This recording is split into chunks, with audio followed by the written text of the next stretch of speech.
Buenas tardes, profesor.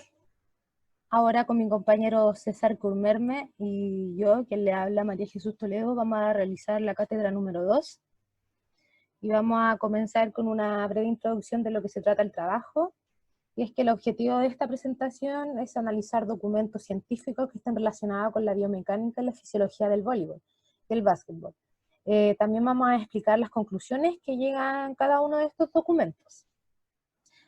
Bueno, para comenzar, el primer paper escogido, su título dice factores mejorables con el entrenamiento asociado a la efectividad mecánica del remate del voleibol.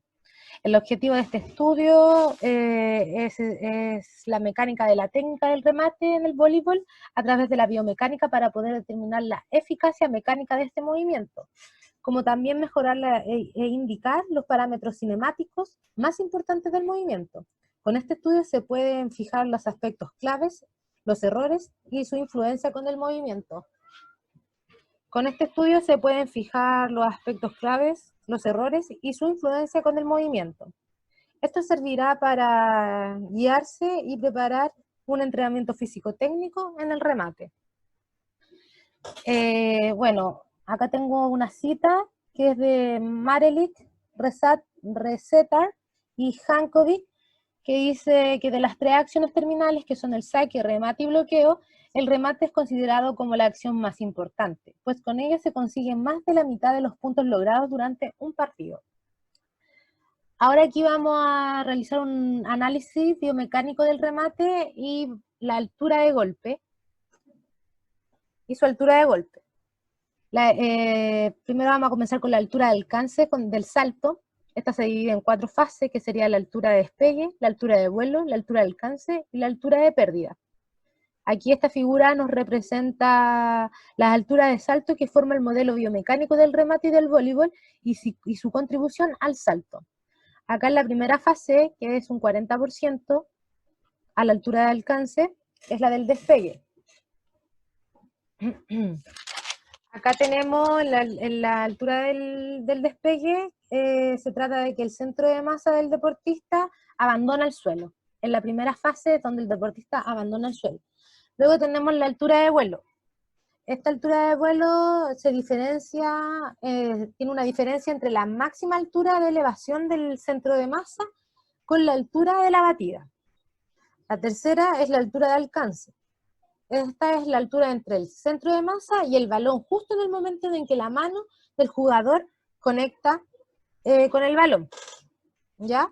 Y tenemos la cuarta fase, que sería la pérdida de altura, que esta comienza con el aterrizaje y ya no se alcanza más altura, el deportista ya no va a alcanzar más altura en el vuelo. Bueno, la altura va a depender de gran parte por las características antropométricas y anatómicas del jugador. Y esto va totalmente destinado con la genética que el jugador tenga. También la posición del jugador, que aquí vamos a ver las diferentes posiciones corporales para realizar el remate. Y acá tenemos la visión lateral y la visión frontal. Acá tenemos una posición óptima en la visión lateral y una posición óptima en la frontal. Bueno, la posición también es un aspecto importante en el momento de realizar la batida. Va a condicionar mucho lo que es la altura de despegue. Otra de las cosas también importantes para la altura de despegue es la posición de los brazos. Y es que los brazos se tienen que elevar, y esto va a permitir que la altura del centro de gravedad sea un poco más elevada. Otros factores importantes y corporales son la extensión de rodilla, la flexión plantar, la extensión de tronco, el balanceo de los brazos y el balanceo de la cabeza. Y la acción de todos estos niveles cinemáticos van a incrementar lo que es la velocidad vertical del centro de masa. Y bueno, la carrera también es súper importante, la carrera que va a realizar el deportista, que esto también va a llevar a un aumento de la altura del salto. Luego tenemos un análisis de la velocidad del balón y tenemos bueno, la velocidad del balón va a ser la variable más importante en los golpes y el lanzamiento, pues arriba de la cabeza. Es así que, como para el remate, es esencial la velocidad lineal que ésta ejerce tras el golpe. Esta velocidad va a depender de dos factores importantes. El primero va a ser la transición de la velocidad de la mano al balón, y esta va a depender de las características de formación de la mano y el balón, y el nivel de aprovechamiento del balón de la rotación hacia adelante. Luego tenemos una segunda, que sería la velocidad del movimiento de la mano, y esta se va a depender de tres factores. El primer factor va a ser de la velocidad a la que se extiende el codo y el hombro. La segunda va a ser la coordinación de la musculatura cuando se forma la cadena cinemática durante el golpe. Y la tercera, el alcance del jugador. Bueno, acá tenemos una descripción de que tenemos la velocidad tangencial. Luego tenemos la velocidad angular y tenemos el radio de giro. ¿Ya? Bueno, la velocidad tangible de la mano va siempre dependerá de la velocidad angular y del radio de giro. A mayor radio de giro va a haber mayor será la velocidad de la mano para una misma cantidad de velocidad angular. Es un factor que se puede mejorar en un entrenamiento con la técnica adecuada. Luego tenemos la trayectoria, y esta trayectoria va a depender de cuatro factores. El primero va a depender de la zona del campo en la que se encuentra el jugador. Luego vamos a tener la lateralidad en la que el jugador se encuentra, la carrera de aproximación que el jugador va a ejercer, y al final tenemos el salto. La adecuada trayectoria del balón en el remate va a depender de la situación del juego, intencionalidad que busca el jugador y la disposición defensiva. Bueno, este estudio llega a la conclusión que los factores que determinan la eficacia mecánica en la ejecución de acción del remate y las posibilidades de mejorar, al igual que el entregar factores cinemáticos de este movimiento, aportando a los entrenadores a comprender mejor la ejecución mecánica del remate y todos los aspectos que se pueden mejorar mediante el entrenamiento. En términos mecánicos, maximizar la altura de golpe, maximizar la velocidad de salida del balón y lograr una apropiada trayectoria. Con los valores de referencia podemos reorientar el entrenamiento de las capacidades físicas y técnicas para tener mejor eficacia en la competencia. El segundo documento escogido son las bases fisiológicas del calentamiento en voleibol y propuesta práctica. Bueno, como todos sabemos, antes de comenzar con el desarrollo del ejercicio físico, debemos activar nuestro cuerpo a través de un calentamiento corporal. Con rutinas de parte aeróbica y otras de estiramiento, para luego hacer ejercicios específicos de la actividad física o el deporte que se llevará a cabo. En este estudio se busca, en base a la evidencia científica, concretar aspectos claves al diseño del calentamiento prepartido en el voleibol. Bueno, el voleibol es un deporte intermitente donde la fosfocreatina es la principal sustrato energético debido a las acciones de potencia y agilidad. La mayoría de los movimientos y desplazamientos no duran más de 5 a 10 segundos, mientras que los periodos de descanso rondan entre los 2 y los 14 segundos. Deporte de intensidad moderada en cuanto al consumo de oxígeno, al 60% del VO2 máximo. Existen dos técnicas de calentamiento, el calentamiento activo y el calentamiento pasivo. Nosotros nos vamos a quedar con el calentamiento activo. Bueno, ¿qué ocurre durante el calentamiento? Hay un efecto fisiológico de la técnica de calentamiento para el rendimiento deportivo. Hay una estrecha relación entre calentamiento y cambio de la temperatura corporal y muscular. Hay activación más rápida del metabolismo glucolítico y el de los fosfógenos y de los fosfágenos en el músculo. El calentamiento activo estabiliza la respuesta del pH, el ejercicio, lo cual también es beneficioso para el metabolismo de los fosfágenos y por tanto para el rendimiento en voleibol. Incremento de la conducción nerviosa también, el aumento de la temperatura también conlleva una mejora de la velocidad de transición de los impulsos nerviosos. Se dispone más rápida la fosfocreatina, que es el sustrato principal en los deportes acíclicos. Bueno, las conclusiones de este estudio es que el voleibol, por ser un deporte de características acíclicas, en la que se destaca la potencia con acciones menores en 10 segundos, el calentamiento activo es el más idóneo para entrar en calor. Los mecanismos fisiológicos del calentamiento que producen mejoras sobre el rendimiento en voleibol son el aumento de la temperatura corporal, el aumento del VO2 basal, la optimización de la utilización del sistema energético, el ATP fosfocreatina y la utilización adecuada de la potenciación post-activación. Bueno, tras la revisión de la literatura realizada, es posible decir que las evidencias científicas encontradas no apoyan la estandarización y la temporalización del calentamiento pre-partido en el voleibol actual, mostrándose poco eficaz y eficiente en la mejora del rendimiento. El tercer documento escogido, su título dice que son los análisis biomecánicos de la técnica de tiro libre en el básquetbol. El objetivo de este estudio va dirigido al estudio de la mecánica, analizando la técnica del tiro libre para luego aumentar la correcta ejecución de la técnica. Se muestran las diferentes fases de esta técnica, tomando en cuenta los aspectos anatómicos, musculatura y articulaciones que se utilizan en la ejecución. Para poder lograr este objetivo se realizará una revisión de varios estudios. Bueno, para comenzar vamos con el lanzamiento de tiro libre, la técnica, y es la toma del balón. La toma del balón, la mano que lanza se va a realizar con los dos dedos,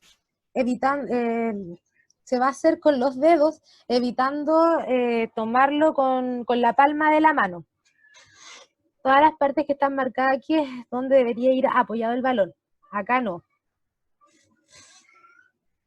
Y bueno, y la otra mano, la otra mano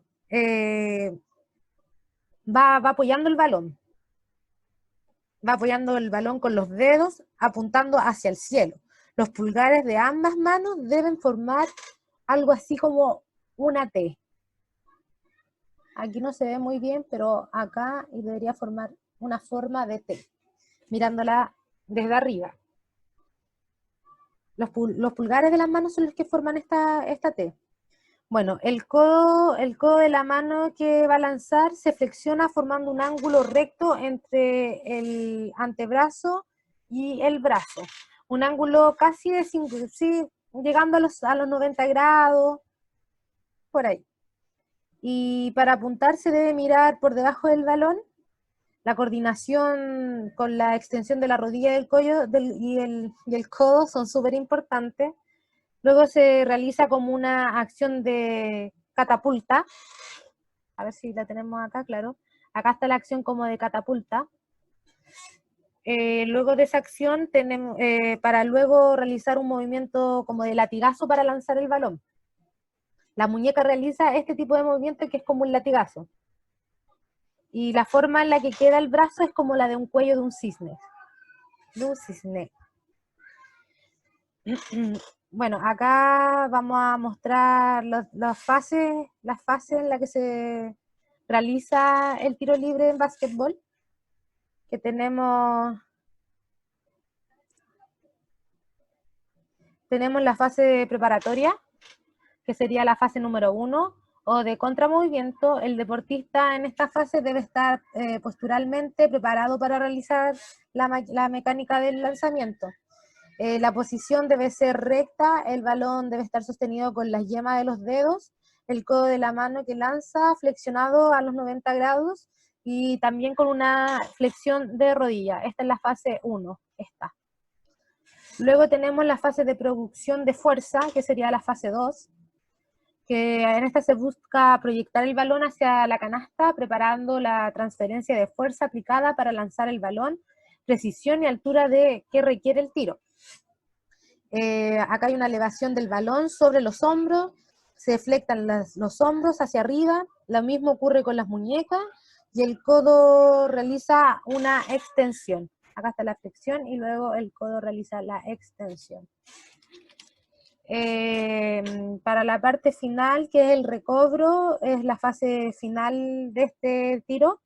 En esta fase, el deportista busca lanzar el balón de manera precisa y eficaz al cesto. El balón deja de hacer contacto con los dedos y termina, y esta técnica o este movimiento termina con la fase de aterrizaje. El objetivo general del rendimiento del tiro libre es lanzar el balón con la mayor precisión posible para lograr encestar el tiro. Bueno, las conclusiones que se llega a este estudio es que en este artículo se evidencia que el conocimiento de la técnica de un deporte hoy en día es fundamental para poder maximizar el rendimiento. La biomecánica es fundamental para poder desglosar y entender la técnica en todos sus aspectos.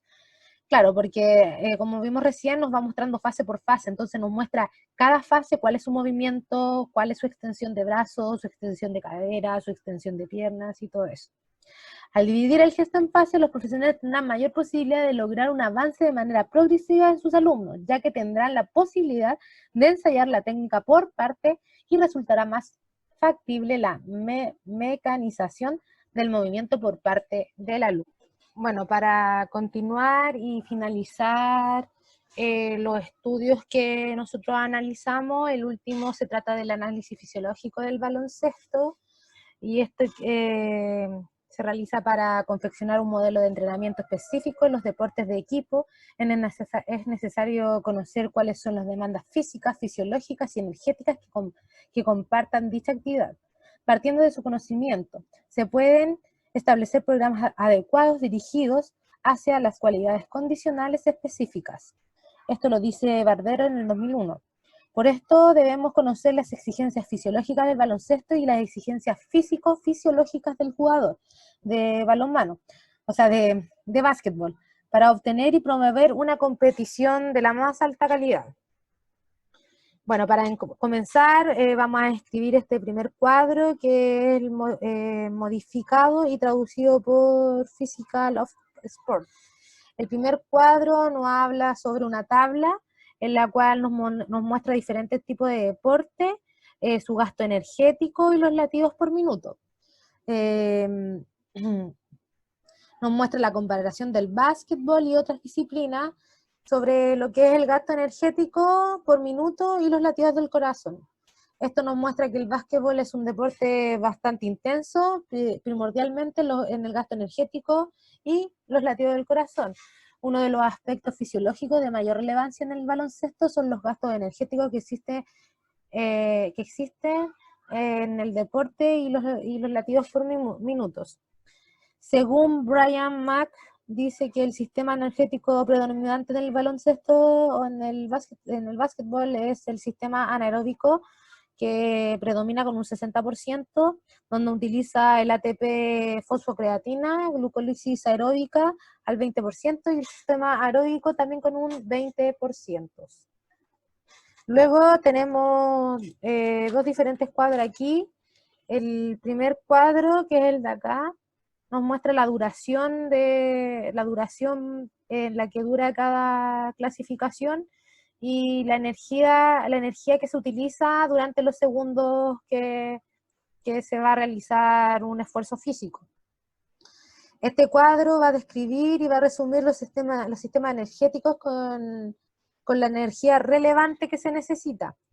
Por esto es importante trabajar la resistencia en el básquetbol. Esto nos garantiza un partido de 40 minutos y los podemos afrontar de la mejor manera.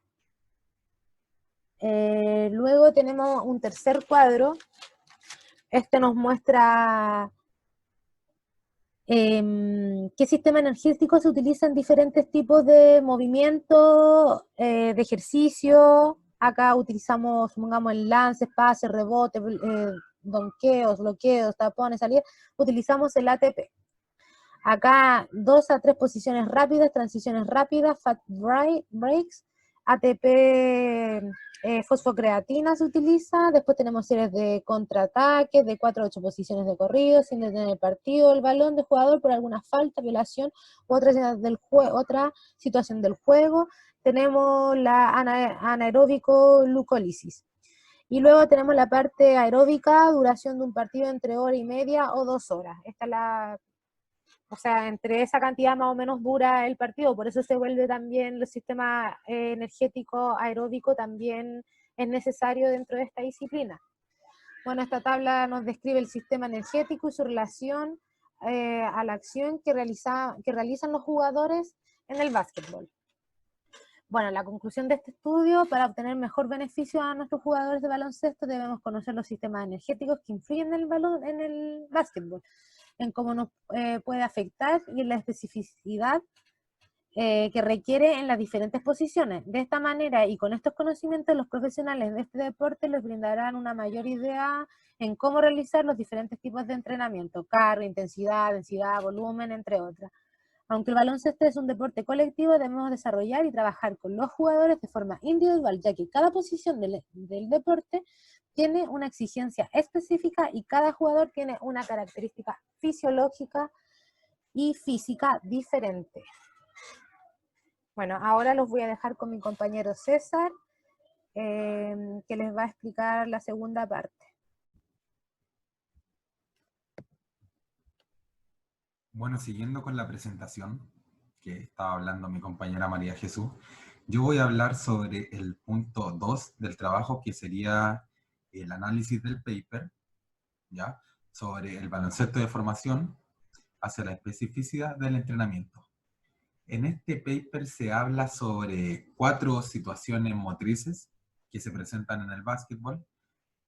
Bueno, las situaciones motrices se dan siempre en cada disciplina deportiva. Obviamente varía en disciplina, pero acá en el básquetbol, en el paper, se habla sobre 4 principales que están siempre presentes durante la práctica deportiva. ¿Qué serían los tipos de desplazamiento en la distancia recorrida? Serían los saltos, ¿ya? Serían los frenos y sería la aceleración también. Voy a comenzar explicando aquí. Estoy compartiendo pantalla, me imagino que se debe estar viendo esto. Acá la tabla sobre la distancia recorrida. Acá tengo la tabla sobre las aceleraciones y en la otra diapo tengo la tabla sobre los saltos y sobre los frenos, ¿ya? Voy a explicar un poco de qué se trata este estudio que realizó Di Cesare, en donde, comenzando acá con los tipos de desplazamiento y la distancia recorrida, podemos ver que en los puestos de base y alero y los internos, que serían el ala pivot o el pivot también, hay una cierta diferencia entre el base y los internos de la distancia recorrida total.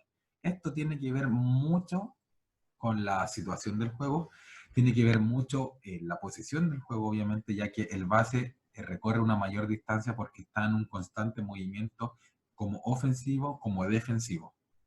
Uno se puede fijar acá que en el punto de, aquí en esto, de camina, tenemos a los aleros con mayor distancia que el base y que los internos. ¿Por qué? Porque su posición, obviamente, al estar en la ofensiva, se mantienen dentro de, bueno, dentro a la periferia de la cancha, esperando cortar para poder atacar, ¿cierto?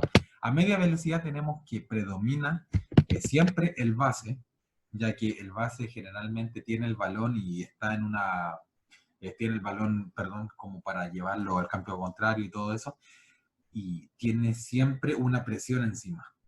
Por lo tanto, siempre está a media velocidad. En 3/4 de velocidad también. Tenemos acá que el base también predomina en esto, está dominando entonces en este momento, porque al tener tanta presión, necesita recorrer más distancia, acelerar, cambiar de dirección y todo eso. Como también en la parte defensiva, ya que al estar por sobre la línea del triple, va a recorrer más.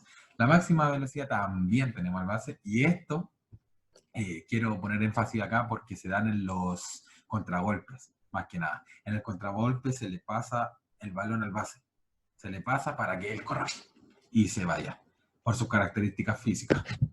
Entonces, según la distancia recorrida, se puede planificar las sesiones de entrenamiento. Tenemos acá todos estos datos que nos brinda el paper, que dice que el preparador físico puede planificar las sesiones de entrenamiento, ya que con cierta distancia recorrida puede cubrir X distancia, valga la redundancia, variando ejercicios y de baja y alta intensidad. Entonces, al ser un juego bien específico por sus posiciones y su rol dentro de la cancha, hay que poner énfasis siempre en el recorrido, ya que a mayor distancia en la carga del entrenamiento que se puede lograr entrenar, mayor va a ser la resistencia que los jugadores puedan generar, que puedan desarrollar para poder transferirlo hacia un encuentro deportivo. Ya con esto estudiado, el preparador físico puede optimizar las cargas, obviamente en el tema de tipo de desplazamiento y la distancia recorrida, no entra tanto el tema del principio de la especificidad, si bien entra, pero no tanto como en los otros que vamos a ver, pero sí el de la individualidad, porque hay jugadores que recorren más que otros, como dice acá el paper, como dice acá la tabla. Entonces la planificación del entrenamiento y las cargas tiene que estar bien repartidas, ¿ya? Bien distribuidas. Pasamos acá a las aceleraciones. Y bueno, viendo esta tabla, tiene hartísimos números, pero le puedo decir, profesor, que acá en el paper también lo dice, que se nota una tendencia a crecer en el sentido de la aceleración. ¿Esto por qué? Porque con el pasar de los años el básquetbol se ha vuelto un deporte mucho más rápido, en donde el contragolpe es utilizado en muchas ocasiones. Y es por esto que el trabajo y la planificación de la carga del entrenamiento en esta situación deportiva es primordial, ya que tener la capacidad de acelerar y cubrir la mayor distancia posible en el menor tiempo posible va a potenciar el equipo y la capacidad del juego. Por esto, las cargas deben estar distribuidas para el trabajo de la fuerza, ya que la aceleración necesita mucha fuerza para poder ejecutarse bien, porque la aceleración tiene que ver con la capacidad que tiene el cuerpo también para cambiar ese ritmo, ¿cierto? Para aumentar la velocidad. Y esto está relacionado principalmente con la fuerza del tren inferior, obviamente. También existen otros tipos de aceleraciones, pero viendo esto del trabajo en el paper, habla sobre una potencia del tren inferior, trabajos de fuerza, y la potencia anaeróbica láctica. Esa era. Como bien dice Di César en el paper, siempre respetando el principio de individualidad, ahora sí, y especificidad de la carga por posición en la cancha, ya que en la tabla podemos ver que que los perimetrales están siendo, bueno, tienen tendencia a acelerar más durante el partido, ya que su posición, como bien habíamos dicho, el básquetbol actualmente cuenta con un juego muy rápido, se caracteriza por ser una disciplina que está constantemente en ida y vuelta, que de un segundo a otro se puede pasar de una ofensiva a una defensiva por perder el balón simplemente, o por un mal lanzamiento, o qué sé yo. Entonces los perimetrales cubren mayor distancia y aceleran más con balón y aceleran más, esto es importante verlo, sin balón. Entonces, ¿qué quiere decir esto? ¿Ve? Acá, el interno también, pero hay una diferencia. Mire, perimetral, interno. Nos damos cuenta que las mujeres en la 17 recorren más, o sea, acelera más, perdón, que el perimetral de los varones, al igual que el interno. Y los perimetrales también, acá en la 19, en la sub-19, recorren más que los internos. Va en una constante curva hacia arriba, ya es creciente. A mayor edad, mayor es la capacidad de aceleración y más aceleraciones, realizan en cada partido.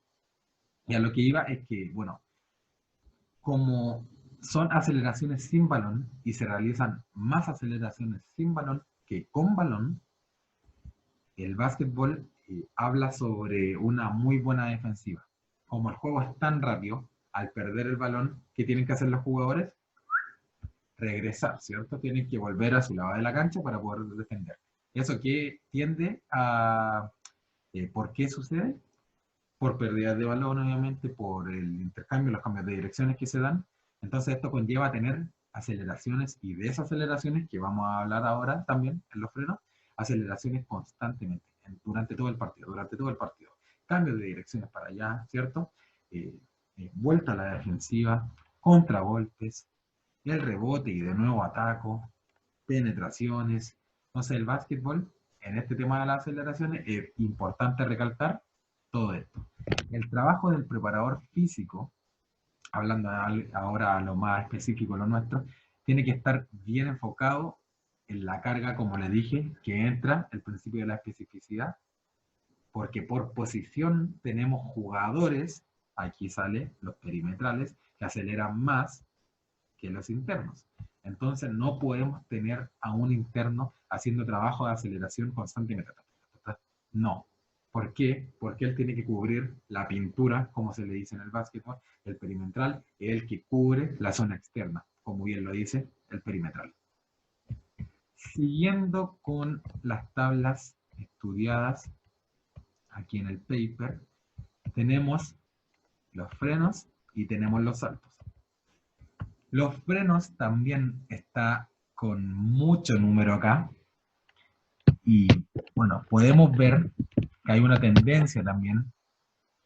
Se puede observar una tendencia en el aumento de los frenos realizados.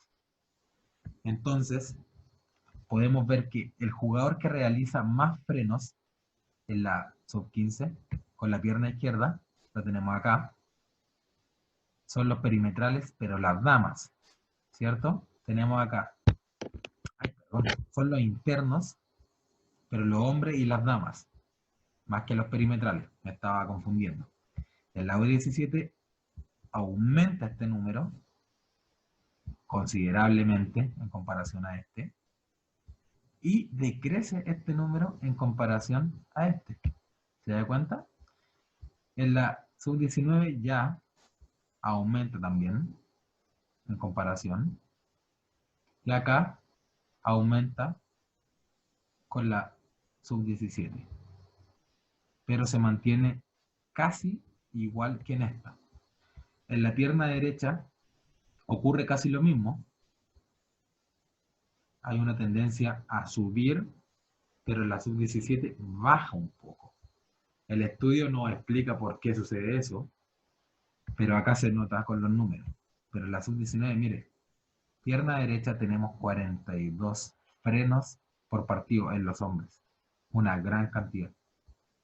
Bueno, con las dos piernas, cuando ya es para saltar y ir corriendo y lanzar y todo ese tema, tenemos menos cantidad de frenos, pero también tenemos una tendencia a aumentar a medida que va avanzando la edad. Es importante señalar que se realizan más frenos con la pierna derecha y con la pierna izquierda. Cuando se realiza el freno con la pierna derecha, los jugadores cambian de dirección hacia el lado izquierdo y al viceversa, pierna izquierda el freno, hacia la derecha el cambio de dirección. ¿Esto qué quiere decir? El básquetbol es, bueno, es un deporte muy rápido, en donde en medio segundo, como le estaba explicando, se puede pasar de la defensiva a la ofensiva. Y por eso mismo por eso mismo se analizan los frenos, ¿ya? Se han analizado los frenos en este estudio de César, en donde, perdón, en donde se realizan las diferentes análisis, ¿cierto? Se sacan las diferentes conclusiones sobre las diferentes categorías que se van viendo acá en esta tabla, y en donde se puede concluir como el freno es un tipo de desaceleración que busca principalmente un cambio de dirección, y esto implica varios grupos musculares, una cadena muscular totalmente completa en el tren inferior que puede apoyar o ayudar el gesto técnico del freno. El preparador físico, teniendo estos datos, sabiendo que se realizan tantos frenos por partido en las X divisiones o simplemente en la parte formativa del básquetbol, ya que esto no habla sobre un profesionalismo en sí, habla más bien sobre el básquetbol formativo. No tenemos profesionales aquí en este estudio. Entonces, trabajar en base al freno propiamente tal, el, el preparador físico debe coordinar con el entrenador a cargo del equipo, ya que no todos van a realizar los mismos frenos durante un encuentro deportivo. Y tener jugadores capaces de involucrar su cuerpo a altas cargas de resistencia y fuerza en tren inferior, esto les ayudará para ejecutar bien la situación motriz y eso va a optimizar el rendimiento deportivo. Tener jugadores que tengan la capacidad de ejecutar bien esta situación motriz de los frenos va a optimizar, como dije recién, el rendimiento al transferir todo esto, lo entrenado, en un partido de básquetbol. Y para finalizar todo este estudio del paper, estamos acá en la parte de la tabla. Voy a correr la cámara que acá aparezco. Aquí estoy. Bueno, en la tabla de los saltos, perdón, me quedé un poco pegado.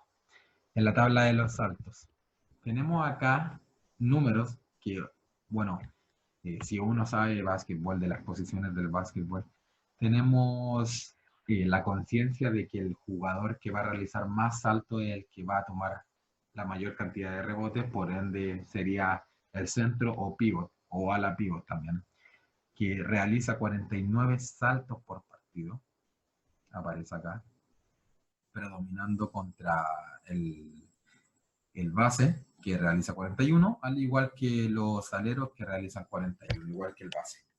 Generalmente el salto es la acción motriz más importante en el básquetbol, ya que con un buen salto se puede trabajar, bueno, se puede conseguir dominar un fundamento básico del básquetbol, que es el rebote. El rebote en el básquetbol es lo más importante de la disciplina. Se dice que, bueno, varios entrenadores han dicho que hay frases por ahí en imágenes que el que domina el rebote domina el juego. Y eso es porque algo tan acertado, una frase tan acertada, porque al tomar el rebote tengo la posición del balón. Y como anoto, teniendo el balón. Entonces, a mayor cantidad de rebote, mayor posibilidades tengo de anotar, ¿cierto? Tengo de defender y tengo de pasar de una defensa a una ofensiva, o de una ofensiva a seguir anotando el punto. Entonces, el salto en el básquetbol es, como le venía diciendo, lo más importante. En la obtención de mejores resultados es un fundamento primordial. Entonces, el salto para un preparador físico tiene que ser uno de los entrenamientos más relevantes que tiene que realizar y que tiene que ser bien específico y bien distribuido en lo que a cargas se refiere. El entrenamiento del salto para el básquetbol generalmente se hace, bueno, en la etapa formativa, se hace con ejercicios de pliometría, ¿ya? Se hace con ejercicios con balones medicinales también, se hace con ejercicios de mucha sentadilla, pero es importante recalcar que, como bien dije, hay que optimizar bien las cargas, ¿ya? Hay que optimizar bien las cargas para poder prevenir las lesiones, porque hay muchos preparadores físicos, muchos entrenadores que desean que su equipo salte mucho, aunque no tenga mucha altura para poder ganar el rebote, como les estaba contando, pero realiza entrenamientos en donde las cargas no son las adecuadas para el tipo de personas que está entrenando, valga la redundancia. ¿Qué pasa con esto? Pueden sufrir lesiones en sus articulaciones de la rodilla, lesiones de menisco, por la sobrecarga que realiza un entrenamiento de saltos. Y bueno, el preparador físico, teniendo estos datos, que tampoco dice mucho, solo dice si es preparador físico del básquetbol, él lo puede deducir sin tener la necesidad de ver esta tabla, pero el estudio dice del paper que la capacidad de salto y el énfasis del entrenamiento del preparador físico en colocar bien las cargas, en ser bien, bien respetuoso con el principio de individualidad para cada posición, enfocándose principalmente en el centro para que realice más saltos, es algo, pero primordial en el entrenamiento deportivo formativo del básquetbol.